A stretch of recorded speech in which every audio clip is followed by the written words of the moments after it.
Менің атым Мадина. Мен үй тапсырмасының барлығын орындаймын. Және де бөлмемдегі ойыншықтарымның бәрін жинаймын. Компьютерді аз қолданамын. Сағат 10-да ұйықтаймын. Және де ата-анамның айтқанын бұлжытпай орындаймын. Түсінген шығарсыңдар. Мен өтірік айтқанды жақсы көремін. Мадина, ойындағаның неткен керемет.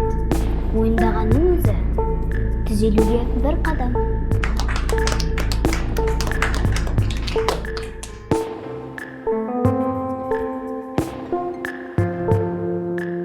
Осымен бүгінгі жиналысымыз бітті.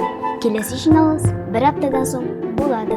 Естеріңде болсын, біз бірге жақсы адам боламыз.